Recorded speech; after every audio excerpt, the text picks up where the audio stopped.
quando vocês ajudarem as hebreias a dar à luz, verifiquem se é menino. Se for, matem-no. Se for menina, deixe-na viver. Todavia as parteiras temeram a Deus e não obedeceram às ordens do rei do Egito. Deixaram viver os meninos. Então as parteiras, elas receberam uma ordem do faraó, de que quando nascessem, as parteiras que iam ajudar o parto das hebreias, se fosse menino, a orientação que fosse jogado no rio. Se fosse menina, deveria deixar viver. Elas obedeceram? Não. Nascia um menino, elas não tinham coragem de matar os meninos e jogar no rio. Elas estavam correndo o risco de perder a própria vida ao não cumprir a ordem de quem? De Faraó. Então, pessoal, pequeno contexto histórico aqui para a gente se achegar na palavra. Domingo passado nós falamos sobre José, que passou fases tão difíceis na vida, sem perder a fé nas promessas que o Senhor havia dito a ele em sonhos e em visão, até que cumpriu. E que José foi uma bênção, não só para o Egito, mas como também para todo o povo hebreu. O povo hebreu, ele foi uma bênção, e para os egípcios passaram a saber quem era o Deus de José, o Deus de Israel, pai de José. Muito bem. Só que quando José morre, se tornou governador do Egito, passaram-se anos, morre também o faraó, vem outro faraó, e o novo faraó, ele não conhece o Deus de José. A história ficou no Egito, mas ninguém adorava o Deus de Israel. Esse novo faraó passou então a observar que a população dos hebreus crescia sobremaneira. Só para você se achegar, o povo de Israel tornou-se escravo, o povo hebreu tornou-se escravo no Egito, impedidos de sair do Egito porque eram vigiados, mas a população crescia, nascia muitos hebreus. O novo faraó, temendo que mais na frente a população se revoltasse, fizesse uma revolução e derrubasse o faraó, ele, para controlar isso, mandou que as parteiras matassem então os meninos. E aí, pessoal, nós vamos ver aqui na história que a Bíblia diz que quando Moisés nasceu, eu imagino que Joquebede orava o tempo todo, sabendo da ordem, orava o tempo todo: Senhor, guarda o meu bebê, protege o meu filho. Existe uma ordem para que os meninos sejam assassinados. Eu acredito que ela orou muito para que o seu filho não viesse a morrer. Moisés nasce, a parteira não cumpre a ordem do faraó, e a Joquebede está cuidando do pequeno Moisés até um certo ponto. Alguém conseguir fazer o menino parar de chorar? Imediatamente não, né? Mas o menino crescia, e os guardas passavam toda hora pelas ruas onde moravam os hebreus, justamente para querer encontrar. E se achasse, gente, não tinha misericórdia não. Então a mãe de Moisés preparou um cestinho de junco. É muita coragem, viu, pessoal? É muita coragem pegar um cesto de junco, botar a criança dentro, colocar no rio. Só que a estratégia era essa: a corrente do rio levava justamente para um local onde a filha de Faraó se banhava. Vamos ver se a filha de Faraó vai pegar essa criança e vai mandar matar, ou ela vai salvar aquela criança. Justamente, ouve-se o choro de uma criança dentro de um cestinho. Manda pegar, é uma criança.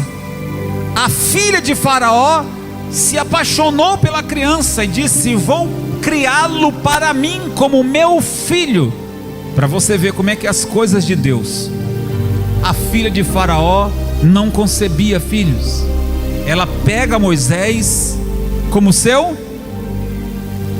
A irmã de Moisés estava acompanhando todo o trajeto do cestinho.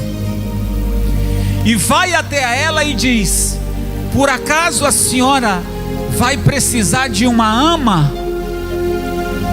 Eu conheço uma mulher que pode ajudar a senhora, dando de mamar essa criança. A filha de Faraó manda chamar quem? Uma ama. E essa ama era justamente a mãe de Moisés. Você está percebendo que as coisas de Deus começam a se encaixar? José não está mais ali. O povo está clamando porque a escravidão era pesada sobre os hebreus.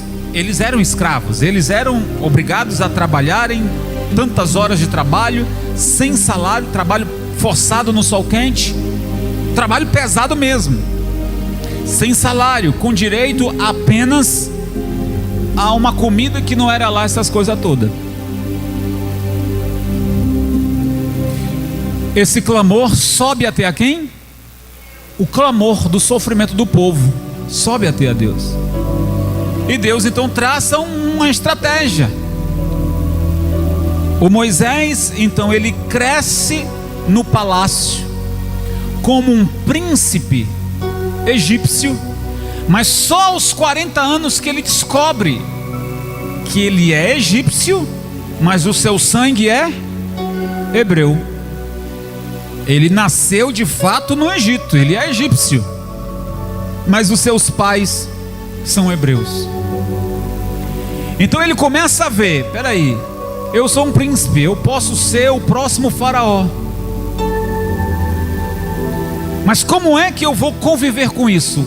Quem eu sou de fato?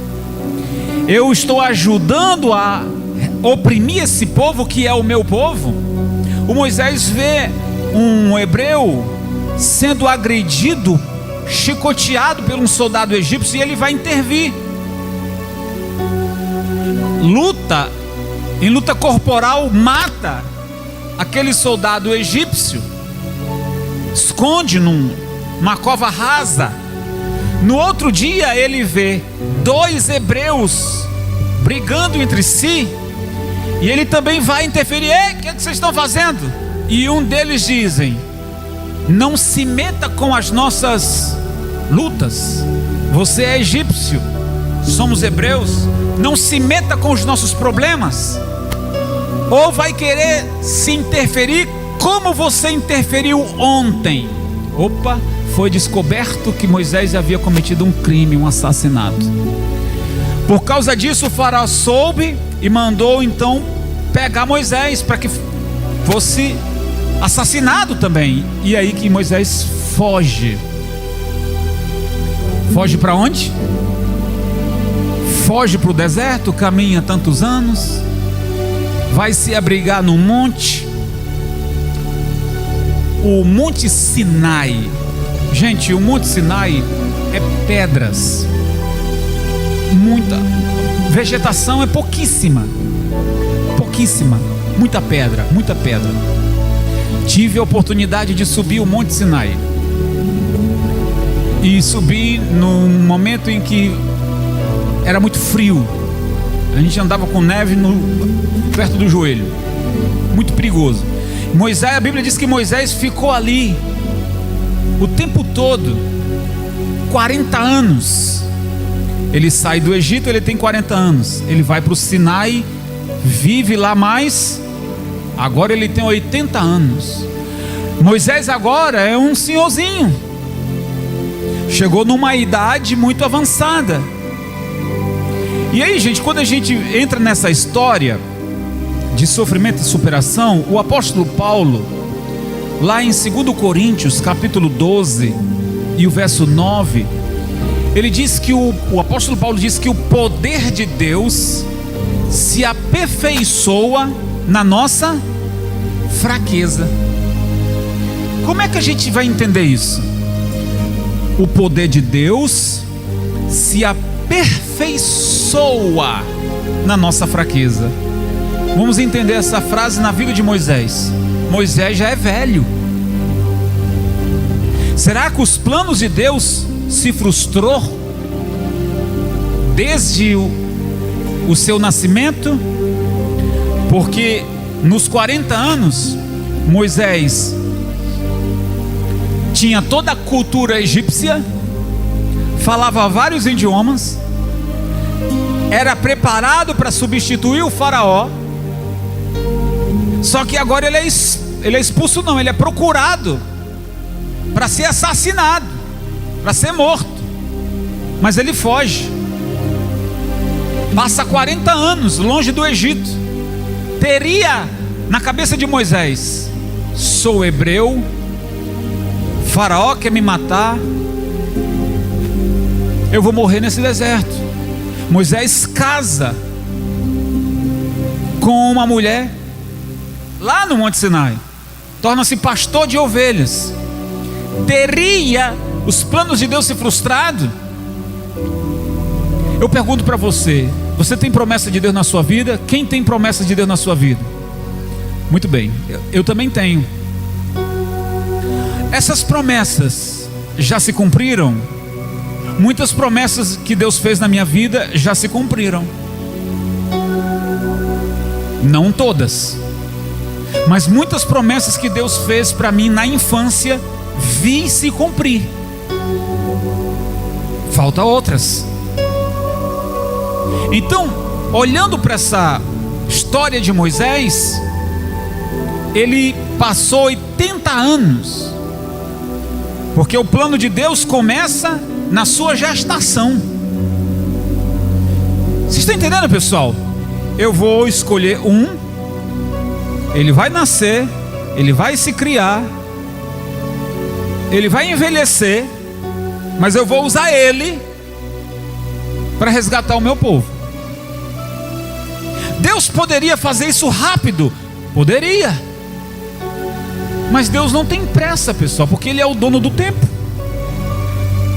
Ou melhor, Ele é Senhor do tempo. Nós temos pressa, sim ou não? Você tem pressa? Eu tenho. Se eu disser que eu não tenho, então eu estou mentindo. Eu tenho pressa de ver as coisas de Deus acontecer. Contudo, não é da minha vontade, é da vontade de... Você é assim também? Se você disser para mim que não tem pressa de ver as promessas de Deus se cumprir na sua vida, você está mentindo. Você quer ver logo. Contudo, todavia, seja feita a vontade. Pode ser hoje, pode ser amanhã, pode ser daqui uma semana. Ele é Senhor do tempo. Mas quis Deus que fosse dessa maneira. O apóstolo Paulo diz que o poder de Deus se aperfeiçoa onde? Na fraqueza. E é no momento mais difícil que Deus vai aparecer na vida de Moisés. Escuta isso. Deus não apareceu para Moisés no palácio, quando ele estava lá. Deus aparece a Moisés no deserto. Vamos ao texto. Capítulo 3 de Êxodo. Abre lá, gente. Capítulo 3, verso 1. Êxodo, capítulo 3, verso 1. Moisés pastoreava o rebanho de seu sogro, Jetro, que era sacerdote de Midian. Um dia levou o rebanho para o outro lado do deserto e chegou a Horebe, o monte de Deus. Ali, o anjo do Senhor lhe apareceu numa chama de fogo que saiu do meio de uma sarça. Moisés viu que, embora a sarça estivesse em chamas, não era consumida pelo fogo. Que impressionante, pensou, porque a sarça não se queima. Vou ver isso de perto. O Senhor viu que ele se aproximava para observar. Então, do meio da sarça, Deus o chamou.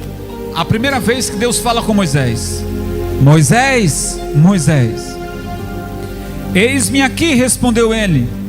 Então disse Deus: não se aproxime, tire as sandálias dos pés, pois o lugar em que você está é terra santa. Disse ainda: eu sou o Deus de seu pai, o Deus de Abraão, o Deus de Isaque e o Deus de Jacó. Abraão não era pai de Moisés, mas ele era pai na fé. Por isso que Deus diz: eu sou, olha a referência que Deus está usando para Moisés, o Deus de Abraão, teu pai, pai na fé, Isaque e Jacó. Então Moisés cobriu o rosto, pois teve medo de olhar para Deus. Vocês observaram aí, pessoal? Escuta isso. Moisés estava num dia comum. Ei, era mais um dia. Está lá cuidando das ovelhas. Era um dia comum, gente. Quem sabe Deus possa aparecer na tua vida num dia comum. Em um dia em que você está lá fazendo a comida, lavando roupa. Num dia comum que você está lá no seu trabalho. E Deus, e você esperando que Deus fale com você aqui.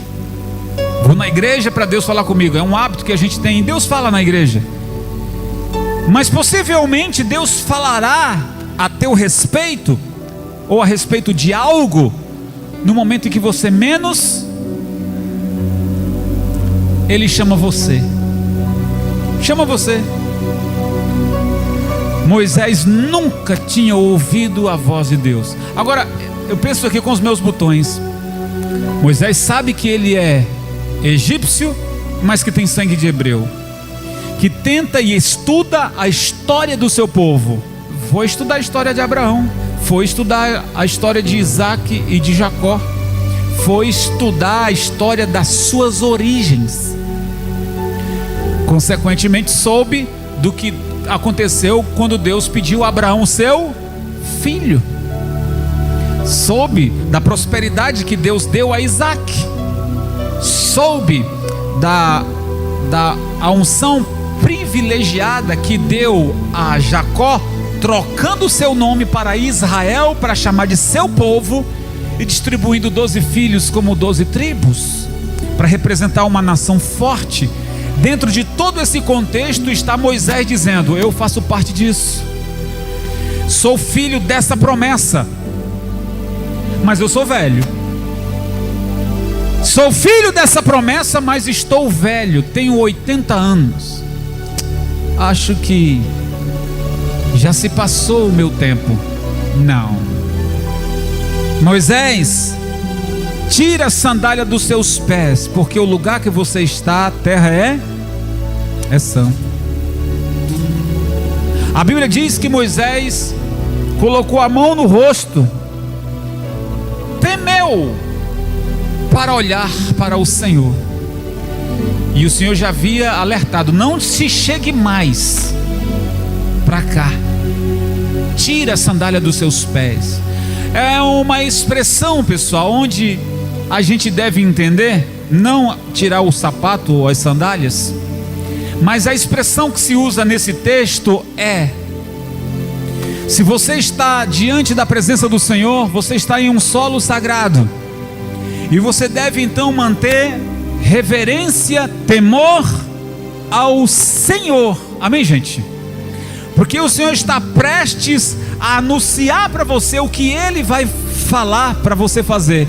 No caso de Moisés: se prepare, Moisés, eu mando você até Faraó, a dizer para ele: deixa o meu povo ir. Moisés temeu isso, porque eu sou procurado por ele, sou velho, pesado de língua, mande outro, Senhor, porque eu sou a pessoa errada para isso. Sou velho, Faraó quer me matar, sou pesado em língua. Ele sabia falar vários idiomas, mas ele era gago, ele tropeçava nas palavras. A dicção da fala de Moisés não era das melhores. Para se apresentar ao Faraó, deveria ser uma pessoa que falasse bem, não tropeçasse na língua. Então Moisés coloca diante do Senhor as suas dificuldades: a velhice, ele era procurado e era pesado em língua. Mande outro no meu lugar. É um dos primeiros erros que a gente comete quando Deus diz: olhe, vou dar uma missão para você, e você começa a dizer: ah, Senhor, manda outro, porque eu tomo conta disso, eu tomo conta daquilo, eu não tenho tempo para isso, eu não tenho saúde para isso, eu não tenho idade para isso, porque eu sou mãe, porque eu sou pai, porque eu faço isso, porque eu trago sustento para casa, eu não tenho tempo para isso. Gente, será que Deus erra? Será que Deus está enganado? Não. Manda outro, Senhor, porque eu não tenho capacidade para isso. Deus capacita. Ou você acha que Deus não sabe? Será que... Ei, eu estou falando com você. Será que Deus não sabe que você é muito ocupado? Será que Deus não sabe que você tem muitas responsabilidades? Será que Deus não sabe que a sua idade já passou? Sabe ou não sabe? Sabe, sim. Tanto que Ele vai dar para você todas as condições, mesmo você tendo essa idade, mesmo você tendo limitações físicas, mesmo você tendo tantas coisas para resolver ao mesmo tempo, Deus vai te capacitar ou colocar pessoas para também trabalhar junto com você. Amém, pessoal? Então a lição aqui, pessoal, é que muitas das vezes Deus não aparece no palácio. Deus aparece em lugar onde a gente menos imagina. Eu quero ler para vocês o versículo 7. Disse o Senhor: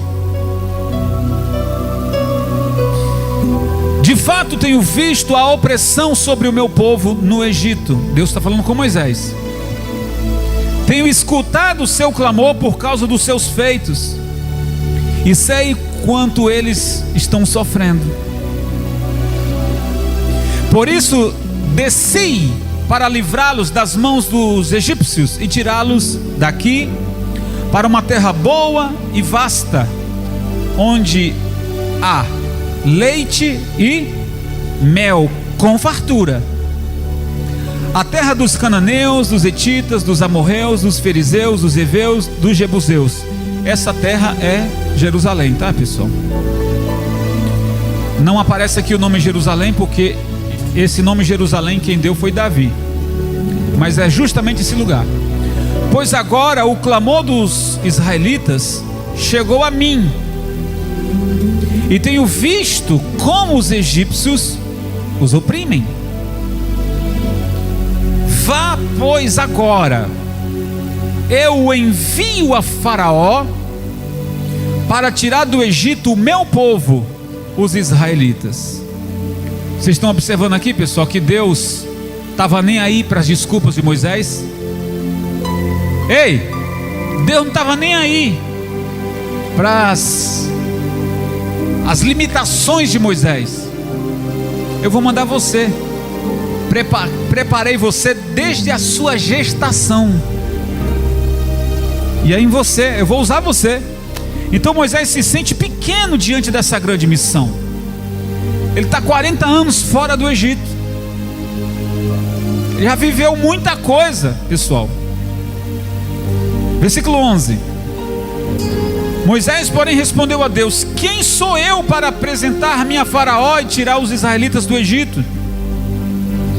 Deus afirmou: eu estarei com você. É disso que você precisa, gente. Eu estarei com você. Essa é a prova de que sou eu quem o envia. Quando você tirar o povo do Egito, vocês prestarão culto a Deus nesse monte. Moisés perguntou: quando eu chegar diante dos israelitas, do povo, e disser: o Deus de seus antepassados me enviou a vocês, e eles me perguntarem: qual é o nome dele? Que lhes irei? Disse Deus a Moisés: eu sou o que sou. E isto que você dirá, é isso que você dirá aos israelitas: eu sou, me enviou a vocês.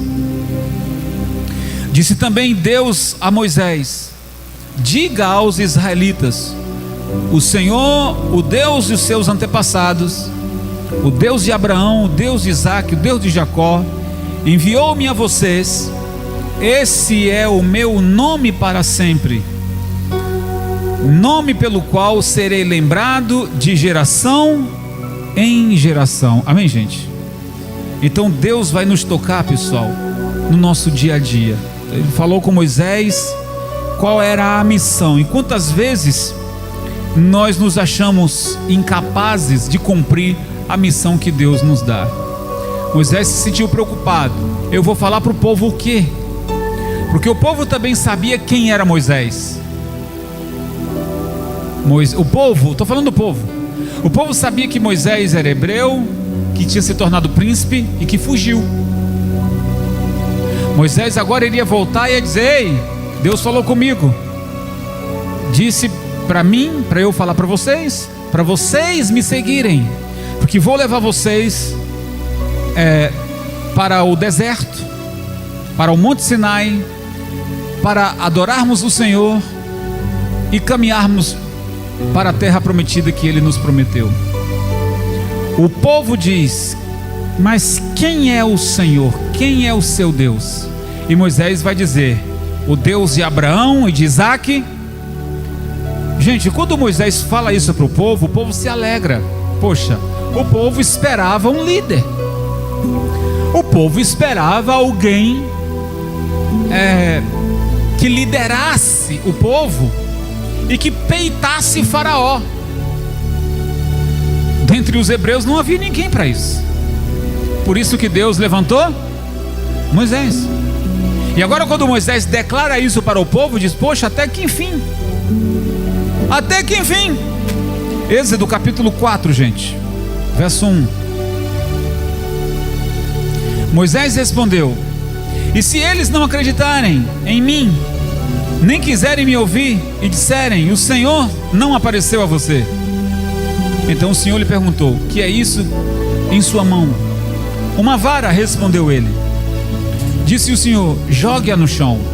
Moisés jogou-a no chão e ela se transformou numa serpente. Moisés fugiu dela, mas o Senhor lhe disse: estenda a mão e pegue pela cauda. Moisés estendeu a mão, pegou a serpente, e essa se transformou numa vara em sua mão. E disse o Senhor: isso é para que eles acreditem que o Deus dos seus antepassados, o Deus de Abraão, o Deus de Isaque, o Deus de Jacó, apareceu a você. Disse-lhe mais o Senhor: coloque agora a mão no peito. Moisés obedeceu, e quando a retirou, ela estava leprosa, parecia neve. Ordenou-lhe depois: agora coloque de novo a mão no peito. Moisés tornou a pôr a mão no peito, e quando a tirou, ela estava novamente como o restante de sua pele. Então, gente, preste bem atenção. Deus então realiza alguns milagres para que Moisés também creia que não é uma coisa da cabeça dele. Será que eu estou vendo coisa? Será que eu estou ouvindo coisas da minha mente? Não era isso. Deus disse: põe a tua mão no teu peito. Quando ele tirou, estava leprosa. Está vendo? Sua mão está leprosa. Põe de novo. Quando ele tira, está limpa. O Senhor diz: esses são sinais. Você me fez uma pergunta que eu direi para o povo quando eles me perguntarem. Você vai fazer isso para eles. E quando Moisés esteve diante do povo e diante de Faraó, ele fez isso. As escrituras falam isso. Só que o Faraó diz: essas mágicas aí, os meus feiticeiros também faz. Os meus feiticeiros também faz. Só que houve até a demonstração na hora, né? Só que o cajado que Moisés joga no chão, que se tornou numa serpente, engoliu a serpente que os mágicos do Egito também fizeram. Só que não ficou só nisso. Faraó endureceu o coração. E aí eu fiz uma lista de acontecimentos marcantes, de sinais que Deus operou no Egito por meio de Moisés. A primeira que eu considero forte: as 10 pragas sobre o Egito. Foram 10 dias. Cada dia Moisés dizia: vai acontecer isso, amanhã vai acontecer isso. E quando era no outro dia, acontecia. Abertura do mar. Deus abriu o quê? Gente, Deus abriu o mar. O povo passa.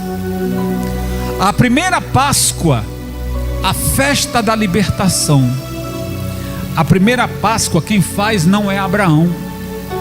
A primeira Páscoa quem faz é Moisés. A Páscoa, no sentido literário, é uma festa para a comemoração de um povo que foi liberto da escravidão. Então isso inicia com Moisés. Comemos ervas amargas para lembrarmos de onde o Senhor nos tirou, para lembrarmos que Deus fez maravilhas na nossa vida. Éramos escravos, não somos mais. E era feita uma festa, pessoal. A quarta: as águas de Mara tornaram-se doces.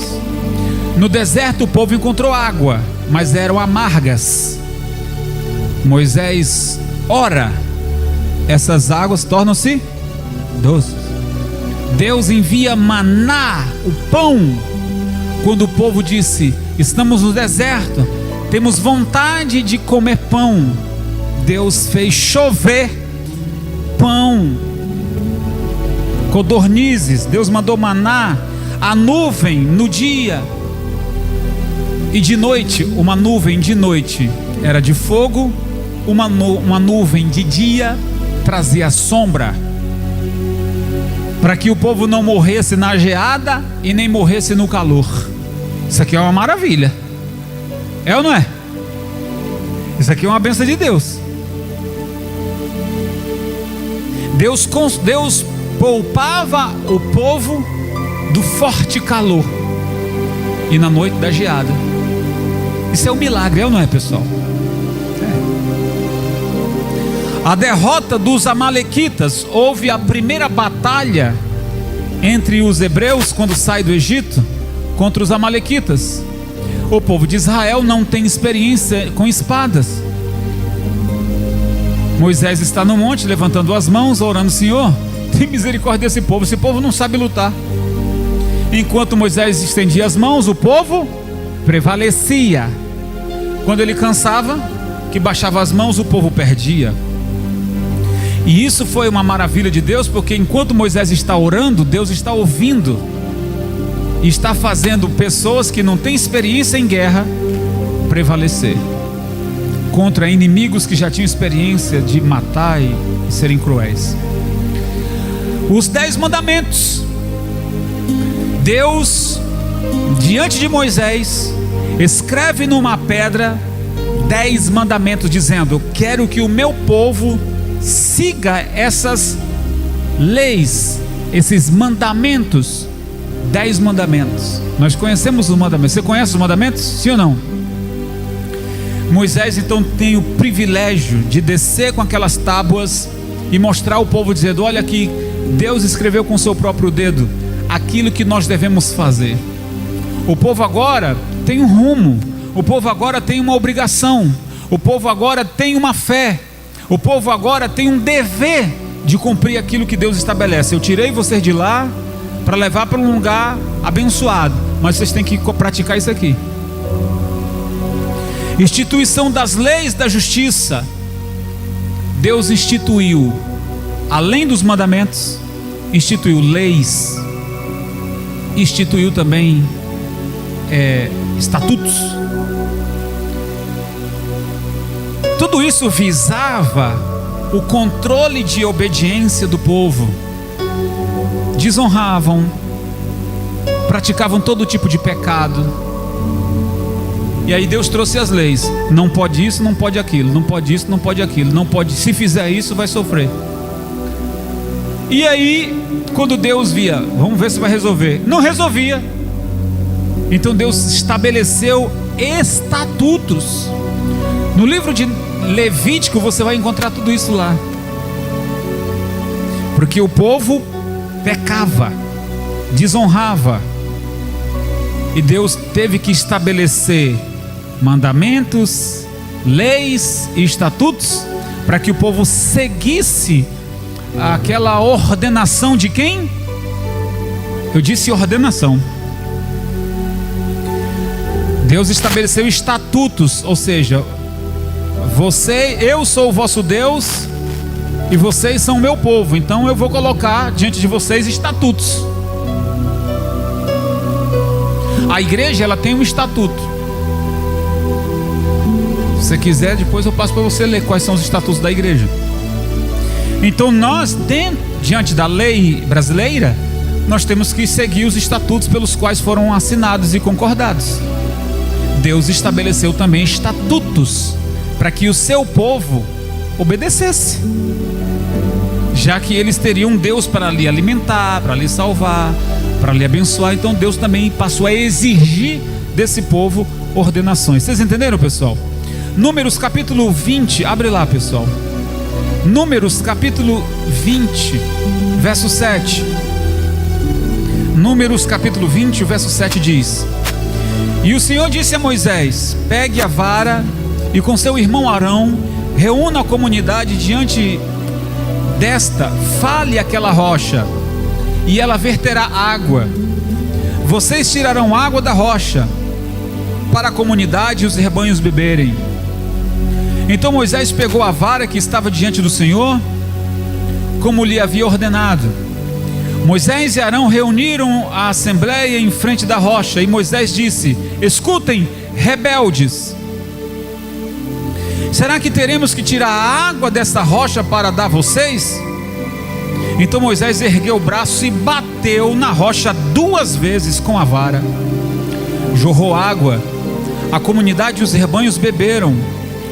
O Senhor, porém, disse a Moisés e a Arão: como vocês não confiaram em mim para honrar a minha santidade à vista dos israelitas, vocês, escuta isso, não conduzirão essa comunidade para a terra que dou a vocês.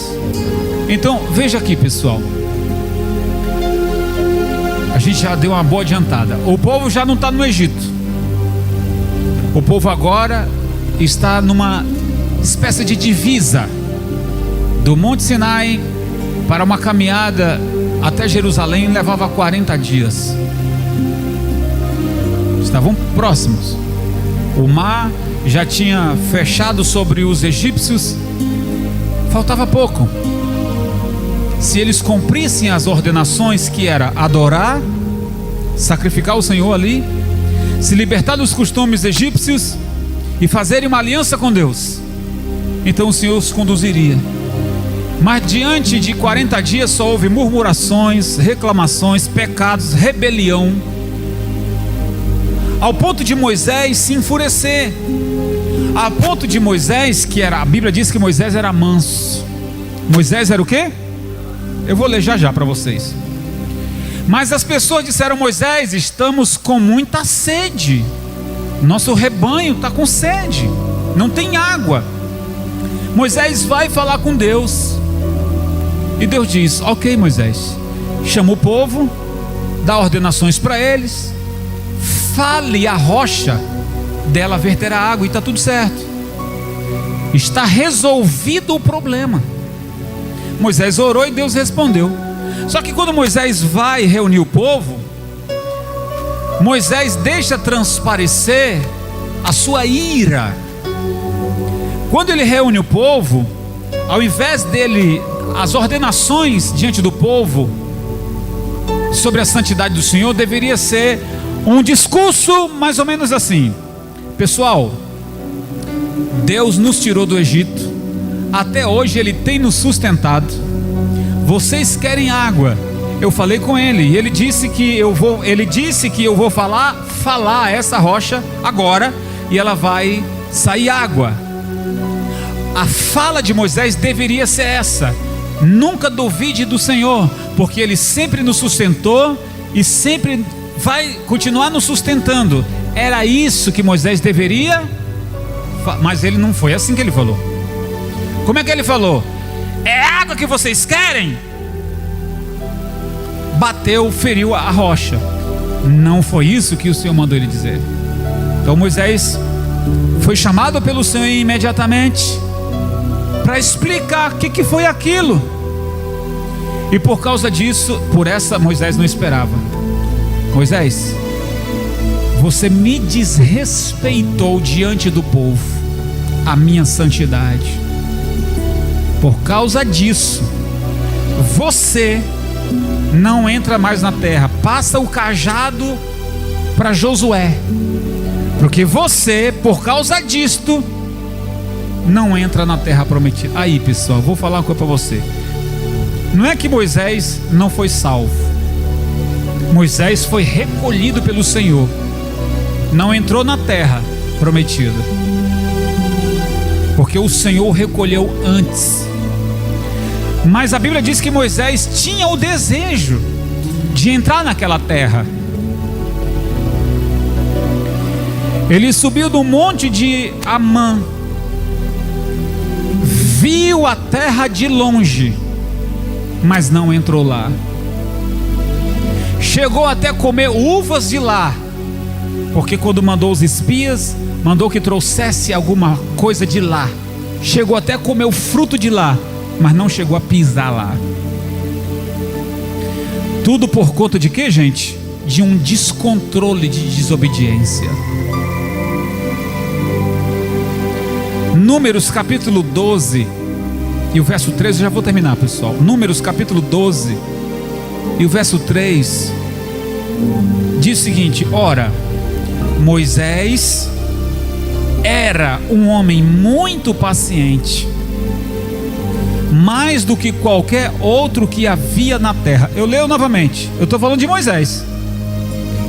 Era um homem o quê? Muito paciente, mais do que qualquer outro do que havia onde? Na terra. Irmãos, nós não podemos deixar os nossos impulsos falarem mais alto em termos de nos fazer pecar no falar e no agir. A Bíblia diz que Moisés era um homem calmo, manso, mas nesse dia esse homem manso explodiu. Ele era manso, mas nesse dia esse homem manso não conseguiu segurar os seus impulsos. E aí vai a lição para nós. E por causa desses impulsos, ele deixa de entrar na terra prometida. Então vamos pontuar para a nossa vida nos dias de hoje. Nós já aceitamos Jesus, nós já nos batizamos nas águas, nós estamos na presença de Deus, sim ou não, pessoal?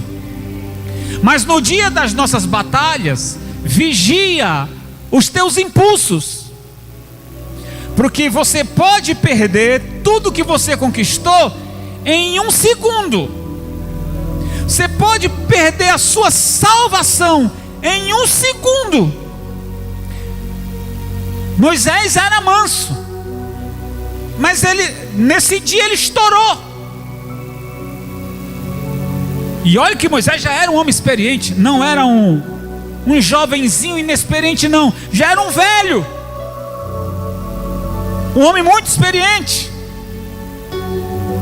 mas perdeu não a salvação, mas perdeu o direito de entrar na terra prometida. Repito mais uma vez para você não fazer cortes errados: Moisés foi recolhido pelo Senhor sem entrar na terra prometida, que era da sua vontade de entrar naquela terra. Todos nós queremos entrar no reino de Deus, sim ou não, pessoal? Eu quero. Mas o diabo, ele luta todo dia para que eu também venha tropeçar, para que eu também perca a minha salvação. Por isso Jesus disse: orai. Jesus disse o que, gente? Orai e vigiai. Para quê? Está vendo a dica que Jesus está dando? Orai e vigiai, para que não entreis em tentação, ou não caia na tentação. Então Moisés, infelizmente, aquele homem manso, perdeu a bênção. Para terminar mesmo, pessoal, quero que você abra em 1 Coríntios capítulo 10. Agora eu termino. 1 Coríntios capítulo 10. Então, gente, Moisés, mesmo sendo o homem mais manso da terra, diante daquela situação lhe faltou justamente a mansidão. Em lugar de obedecer a Deus, a falar a rocha, ele agrediu a rocha 2 vezes, desonrando a santidade de Deus na frente do povo. Por fim, vamos ver o que o apóstolo Paulo interpreta essa passagem. 1 Coríntios capítulo 10, verso 1 diz: porque não quero, irmãos, que vocês ignorem o fato de que todos os nossos antepassados estiveram sob a nuvem e todos passaram pelo mar.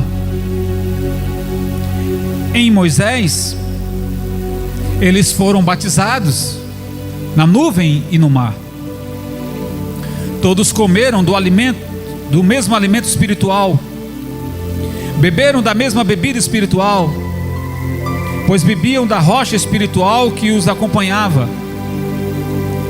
E essa rocha era Cristo.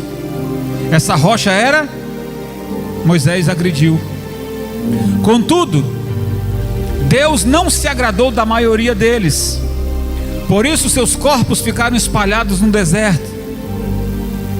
Essas coisas ocorreram como exemplos para nós, para que não cobicemos coisas más como eles fizeram. Não sejam idólatras, como alguns deles foram, conforme está escrito: o povo se assentou para comer e beber, e levantou-se para se entregar à farra. Não pratiquemos imoralidade, como alguns deles fizeram, e num só dia morreram 23.000. A terra se abriu e engoliu eles, tá, gente? Não devemos pôr o Senhor à prova, como alguns deles fizeram, e foram mortos picados por serpentes. E não se queixem, como alguns deles se queixaram e foram mortos pelo anjo destruidor. Essas coisas aconteceram a eles como exemplo, está falando de novo, como exemplos, e foram escritas como advertência para nós, sobre quem tem chegado o fim dos tempos. Assim, aquele que julga está firme, cuide-se para que não caia. Vamos ler de novo?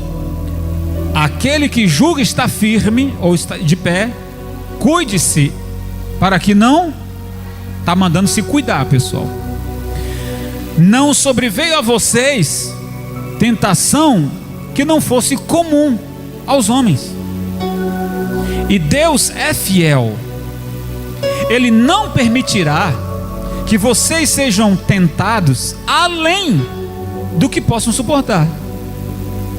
Mas quando forem tentados, Ele mesmo providenciará um escape para que possam suportar. Amém, gente?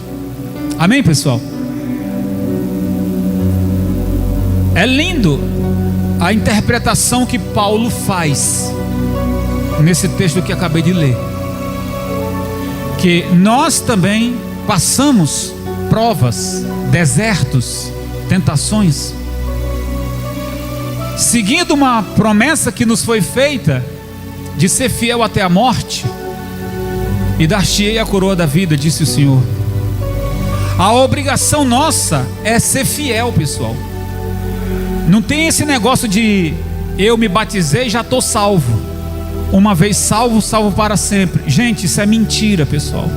Infelizmente, alguns irmãos, companheiros nossos, interpretam palavras isoladas para dizer que uma vez salvo, salvo para sempre. Isso não é verdade.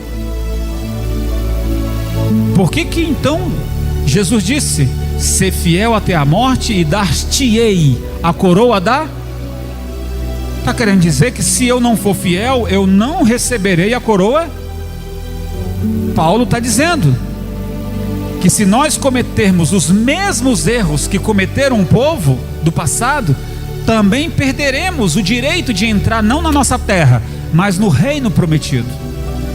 Ele está dizendo: não se atribule, não enlouqueça se bater uma tentação ou uma prova para a sua vida, porque Deus não fará você sofrer uma tentação ou prova, pressão que você não possa suportar, porque Ele mesmo providenciará, está escrito, Ele mesmo, a última frase, Ele mesmo providenciará um escape para que possam suportar.